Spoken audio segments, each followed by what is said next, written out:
All right, y'all, welcome to the Scott Horton Show. I am the director of the Libertarian Institute, editorial director of antiwar.com, author of the book Fool's Errand, Time to End the War in Afghanistan, and I've recorded more than 5,000 interviews going back to 2003, all of which are available at scotthorton.org. You can also sign up for the podcast feed. The full archive is also available at youtube.com/Scott Horton Show. All right, you guys, on the line, I've got Pete Quinones, and he is the managing editor of the Libertarian Institute. He also put out the books The Kids Are Not All Right and Freedom Through Memedom, and he is one of the producers of this new documentary. I think you'll really like it. It's called The Monopoly on Violence. Welcome back to the show, Pete. How you doing? Good to be with you, Scott. I'm doing well. Pete, I don't think you've written any blog entries about the movie or articles kind of debuting the movie for the Institute since it came out. What I'm waiting to do is the version of it that we put on YouTube has some flaws in it, audio level here and there, but it was just one of those things where everything that was happening in the world with the riots and everything, we were just like, let's get this out there and see what people think. We've only had like 10 people, including yourself, say anything about, what was in it, and or audio levels, or maybe a vocal gets clipped somewhere. So what I was going to wait until we're prepping it now to upload to Amazon. And when you upload it to Amazon, it has to be perfect.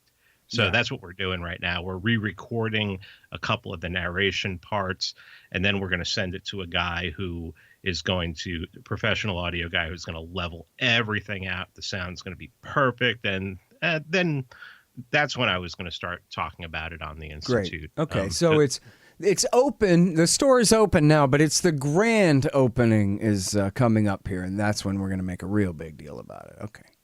Yeah, that that's actually a really good analogy. All right, good deal. So let me read a little bit here from the description on YouTube. It says, "This is our crowd-funded documentary about anarchism and the state, featuring interviews with James C. Scott, David Friedman, Michael Huemer, Scott Horton, Stephen Kinsella, Max Borders, Thaddeus Russell, Tom Woods, Walter Block, Ron Paul, Joseph Salerno. How do you say, is it Maj Toure? Maj Toure. Judge Napolitano, Bob Murphy, Mark Thornton, Ryan McMacken. Oh my goodness, it's all of my friends and people that I look up to and other people too. A great group of libertarians. And it goes on too. When you say many more, you really mean it. It is quite a list of people who are featured in here. And so, it's great as almost an overview of who are the libertarians at this time in history and what's their position on things. It's a good sort of thermometer, I guess, of our entire movement in one way. But there's a point to it all. And so why don't you take us through it a little bit? I mean, not step by step, but just kind of overall thematically, what is it that you're trying to do here? What is it that you succeeded in putting together here? Well, I've been calling myself an anarchist for a long time, and especially in the current climate, when you say that you're an anarchist, people think that you're throwing bricks through Starbucks windows, or you're trying to set yourself up as a warlord in Seattle or something like that. And we just wanted to show people the classical schools of anarchism. And we have a section where we go back 3,000 years and talk about thinkers who talked about anarchism, talked about no rulers. We bring it up to the present day, talk about some people in the colonies who had anarchist thoughts. Then when you start getting into the 1800s is when you really start getting into Proudhon and Bakunin and Benjamin Tucker, people like that. And then up into the 20th century with obviously Rothbard. And everyone, I mean, we talk about left anarchism, we talk about right anarchism, we talk about anarchism without adjectives. Even Max Stirner, who was, like a individualist anarchist, we just wanted to present people with the alternative view, the scholarly view of anarchism, where you're watching a documentary and the people who are being interviewed are professors and lawyers and people who wrote books on foreign policy, to see that, no, these aren't like lunatic looking, black bloc wearing masks anarchists. No, these are people who are deadly serious, who believe that the free market can not only cover toilet paper and food, but can cover security and even national security. And that was our goal. It was to just give people an overview of what we believe. And I think as of an hour ago, we're almost at 54,000 views on YouTube in almost 3 weeks now. So people are watching it, and a lot of people have said they've watched it 2 or 3 times, and they send it to their parents, they send it to their family and say, all that crazy stuff that I'm always talking about. Well, these people can tell the story a whole lot better than I can. And yeah, it's working out pretty good so far.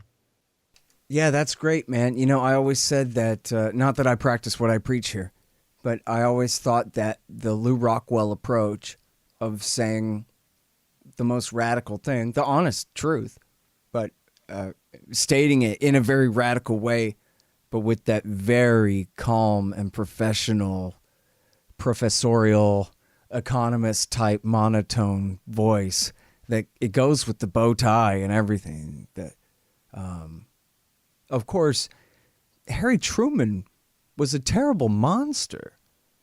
And, and it just sounds so true when he says it. You just know it's true when he says it, that this guy that people revere, there's nothing to revere there. And it starts with an of course, which goes a long way. And it's just the tone of voice and the mannerism and everything behind it. And also it's true about Truman, the butcher of Asia, as Zora Neale Hurston called him. But that's absolutely the right approach, for getting this kind of thing across. As Alan Bach, I think it was in my very first interview that I did on the Weekend Interview Show in 2003, where I asked Alan Bach, so are you an anarchist or what? And he goes, kind of waver. I'm right on the line, sort of, but Jesus, pretty clear to me who it is that really causes the most violence in society. And it's those who say that they're here to protect us, And you can't get a more sober and professional individual than Alan Bach. He's no bomb thrower. He's just a truth teller.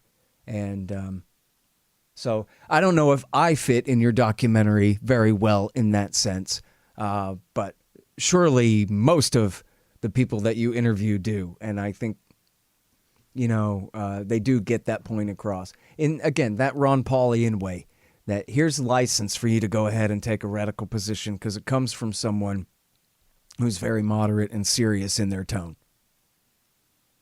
Yeah, and it wasn't only anarchism that we talked about. We talked about minarchism. Dr. Paul talked about secession. And, he even stated, he said, I lean more towards secession being the peaceful kind. Which when you hear him say that, it's like, well, he may believe in in violent secession if it has to come to that and everything. And that's, not what an anarchist would talk about. But Dr. Paul also doesn't call himself an anarchist. But we had sections where we were going to talk about, solutions that some people believe that there are solutions through the state. And just being able to really have those people up there who, like Bob Murphy. I mean, you look at Bob Murphy and you don't see, that guy's obviously an anarchist and everything. I mean, he just looks like a professor. And it's well, and the substance is there too. It's not like we're sitting here just trying with a gimmick trying to pull wool over somebody's eyes or something. And these guys are talking some real substance about, history and, the kind of definitional sort of conceptual framework that everyone else just takes for granted and doesn't even really consider about where do these governments come from and why do we put up with them anyway. And so, yeah, it ain't just the tone. It's the real science they're dropping, too, throughout this thing.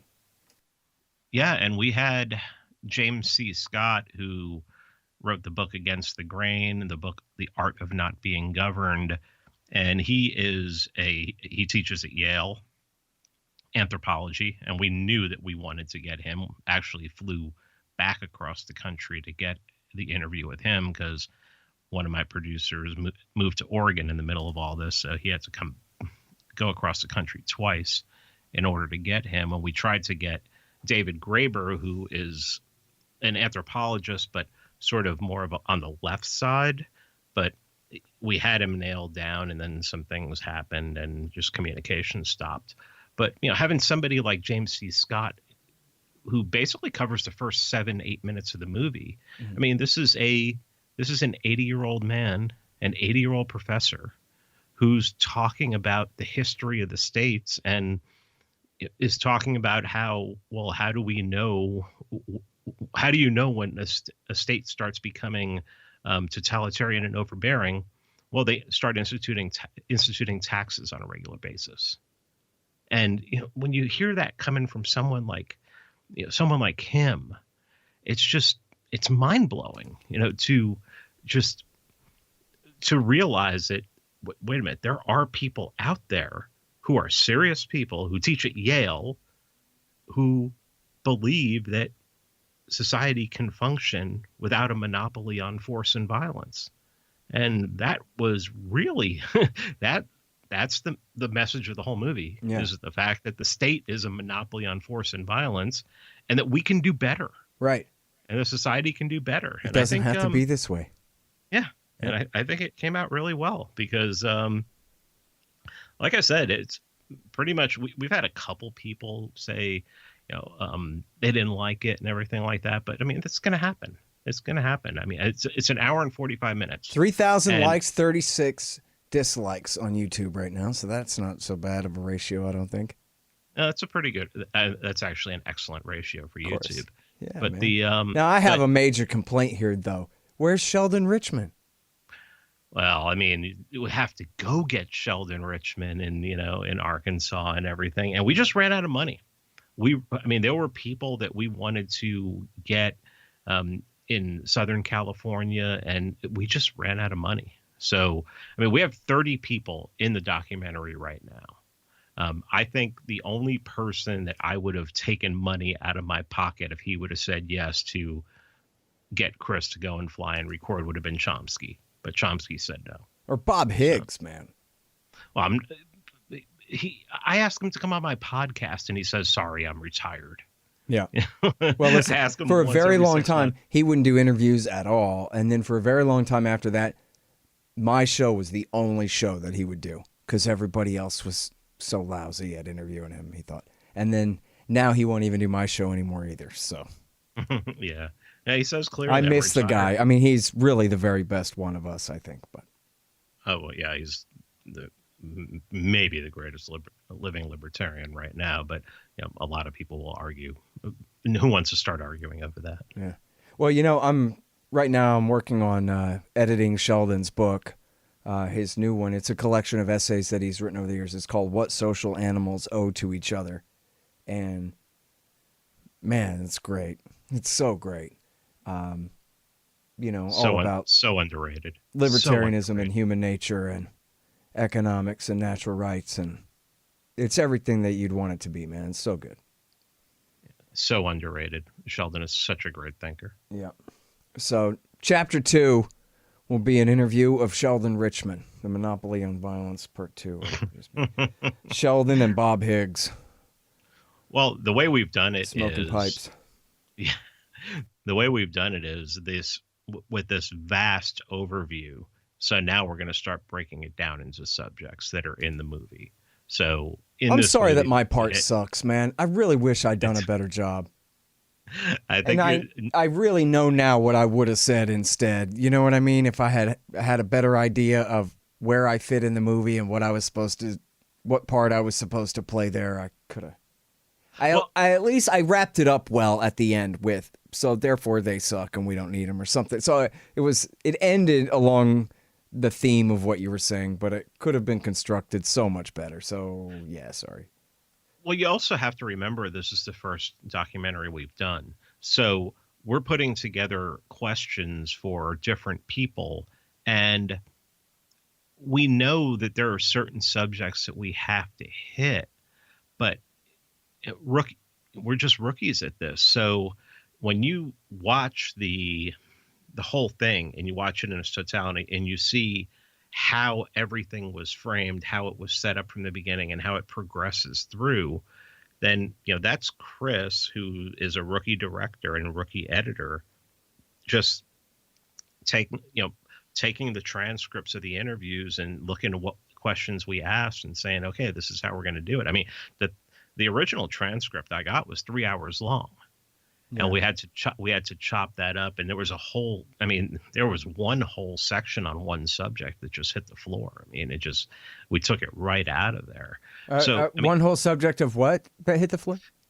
It was a subject. It was on argumentation ethics.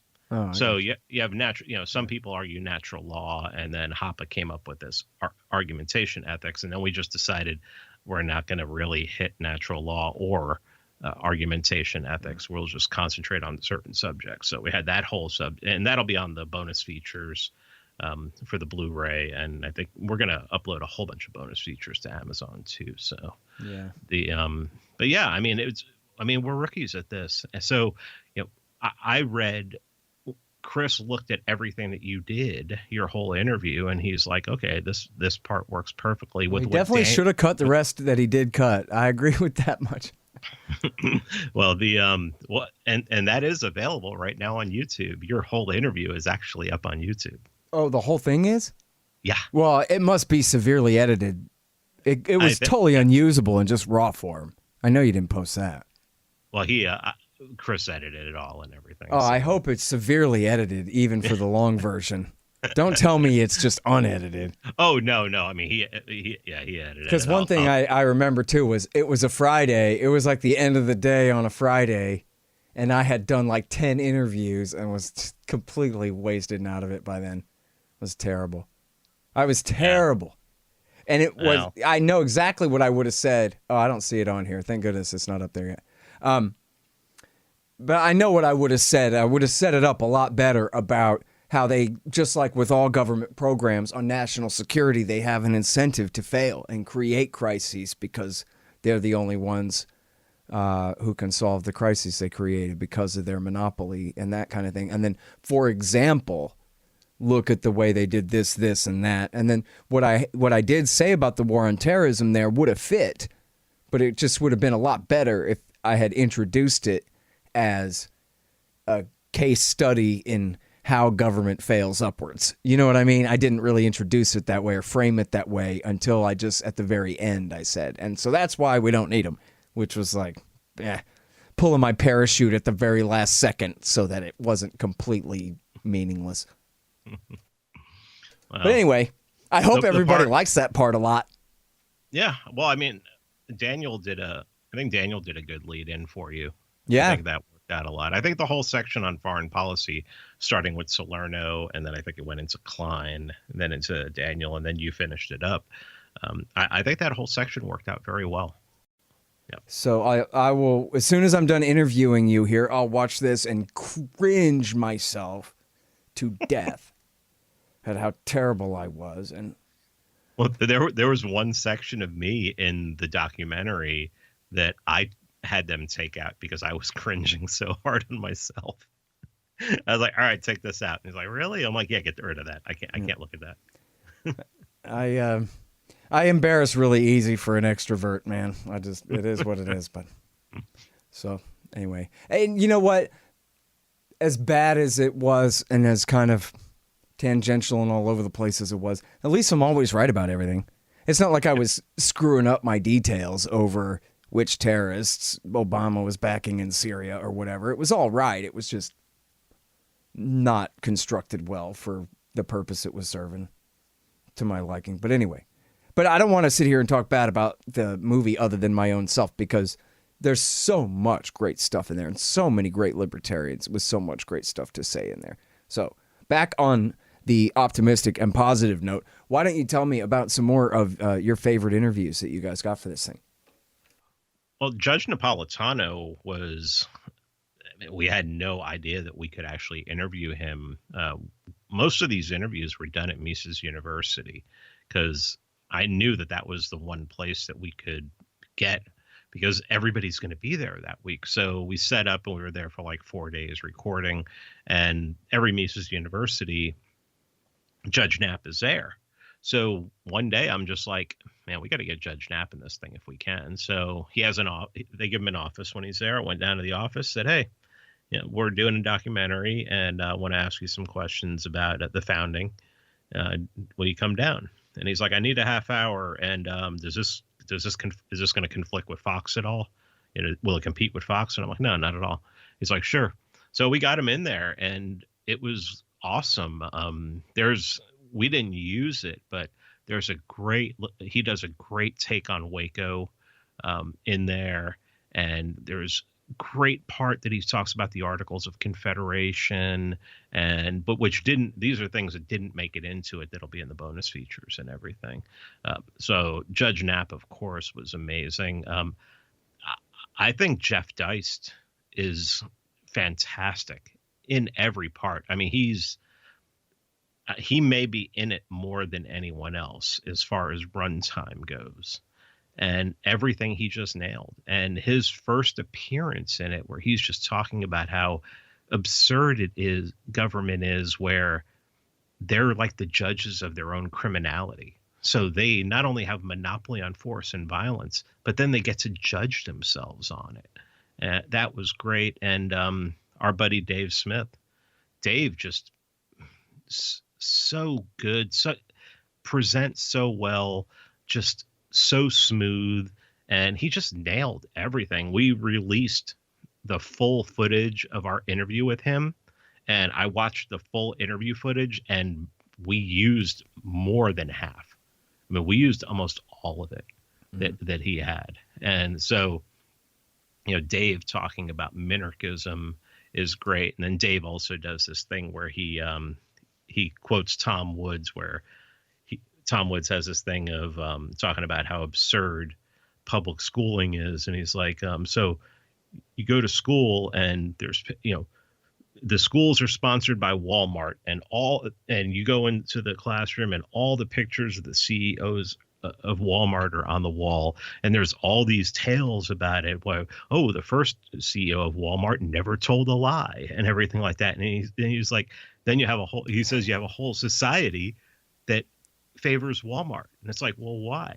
That's because kids are being propagandized from the time they can talk. And it was just and Dave just nails it. I mean, I hate the fact that I just did like the whole thing, but he presents it so much better than I did. But Jeff Deist and Dave Smith, I mean, they just really nailed it. And Ryan McMaken, Ryan McMaken, we weren't even scheduled to interview him. I just asked him to come up there because he was at Mises University, and said, can you sit and answer some questions? And I just took questions from that I was asking other people, and we ended up using his answers, because also when you're doing a documentary, the way somebody talks, if they talk in a really good cadence, and they talk fast, a little fast, it helps keeping the documentary going. Yeah.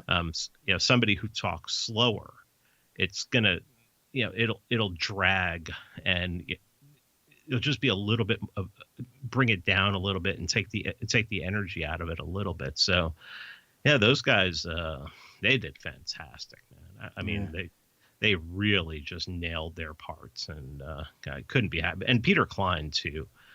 Peter Klein talking about the importance of the entrepreneur in society. That was just, he just nailed that so well. Peter Klein's another guy who's like made for documentaries, where he just talks just fast enough, and he's quick, and he doesn't pause a lot. Oh, yeah. And our buddy Mark Thornton too. Really, I can't say enough about just how well everybody did, and how they answered the questions, and how it's just I really couldn't be happier with it. Man, you're going to have to get some kind of post-production special effects on my hairline here. This is just an atrocity. It's like the war in Somalia or something, my hair. Just... Sorry. I know yours is way worse, but still, that doesn't mean that... Hey. No, it's just, I'm watching this and I'm just thinking, my God, everyone watching this must be thinking, what a terrible hairline this poor bastard has the whole time and not even hear a word I'm saying. And that, I know, I do have it on mute. That's probably why, but no, still.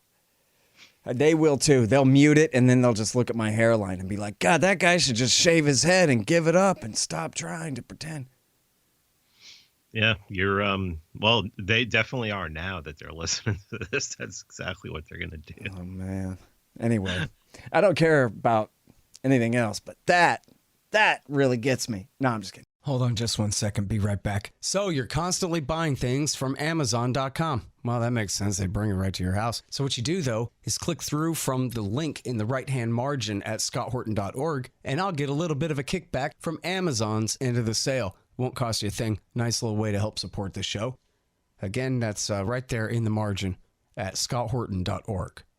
Hey, y'all, check it out. The Libertarian Institute, that's me and my friends, have published 3 great books this year. First is No Quarter, The Ravings of William Norman Grigg. He was the best one of us. Now he's gone, but this great collection is a truly fitting legacy for his fight for freedom. I know you'll love it. Then there's Coming to Palestine by the great Sheldon Richman. It's a collection of 40 important essays he's written over the years about the truth behind the Israel-Palestine conflict. You'll learn so much and highly value this definitive libertarian take on the dispossession of the Palestinians and the reality of their brutal occupation. And last but not least is the great Ron Paul, The Scott Horton Show Interviews, 2004 through 2019. Interview transcripts of all of my interviews of the good doctor over the years on all the wars, money, taxes, the police state, and more. So how do you like that? Pretty good, right? Find them all at libertarianinstitute.org/books. You need stickers for your band or your business? Well, Rick and the guys over at thebumpersticker.com have got you covered. Great work, great prices, sticky things with things printed on them. Whatever you need, thebumpersticker.com will get it done right for you. Thebumpersticker.com. Anyway, no, it is great. Other than the me parts, and I hope you don't publish the whole interview anywhere. But otherwise, it is so great. And, you have David Friedman in there, too, which I really like. The guy that wrote The Machinery of Freedom, The Machinery of Freedom, Milton Friedman's son. And so what does he talk about? I forget now. Does he kind of give a structural case for how an anarchist society could work? Yeah, he talks about just government, and he reiterates a little bit of what Deist was talking about, how government is just has no accountability, that they can just pretty much do what they want. And then there's another time where he talks about rights, and he uses this really wild scenario to say, we believe so much in property rights, but just maybe there can be situations where we can't be completely strict on property rights. And he comes up with an outrageous scenario that I'll let people watch it so that they can get it. But I was just thinking of another person who just really nailed it, and especially in the beginning when we start talking about education, was Thaddeus Russell. Oh yeah, he's great in this. Yeah, he really kills it in this. And there's a whole section where he talks about government schooling. And I'm channeling some John Taylor Gatto for us there. Yeah. By the time if you get to the end of that and you're not questioning government being in charge of schools, it's not time yet, revisit it in 6 months and see what you think. Cause he really, really nails it. And then towards the end, when we're talking about just how people really, how it's inherent in people to be rebels and rebel. He brings up like 80s movies where, all the John Hughes movies where, Ferris Bueller's Day Off, where it's just, we're going to go against authority, and all these movies that go against authority and everything. And Thaddeus is one of those guys. I could just listen to him talk. And every time I have him on my show, so what's his point there about the movies? That we have a natural rebellious streak against authority. Yeah. And I was going to say, because that's part of John Taylor Gatto's thing, is that they really divide the smart kids by the teacher's pet, Hillary Clinton's straight A, first row kids. But then the other smart kids who aren't so compliant, that they really emphasize being cool, so that we will all use bad words and sit at the back of the class and not dress respectable, not talk respectable, and therefore will make sure that we never have any power and influence, because we think we're rebelling, but really it's a channel that's made for us inside that same Prussian style school system to channel us away from power and influence. If we're the ne'er-do-well types, but the capable ones, which makes sense. And I knew he was talking about me when he said that, but hey, it's what it is. Well, I have one of my oldest, closest friends is a teacher, and he openly admits that every year there's maybe 3 or 4 kids that he sees that he can actually reach, and that are really actually interested in. Yeah, they will get more of his individual attention than he'll give to the kids that don't want to be there. And I mean, I think that's the problem when it comes to public schooling. Yeah. Is that they have to be there when, a lot of kids can be 14 or 15 years old, and they should be apprenticing on a job site somewhere, learning a skill or learning how to code or something like that.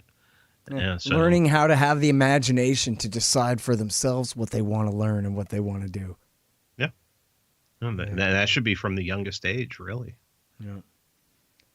Well, man, I got to tell you, you and your guys too, you took on a major project here and sure looks like you got it done.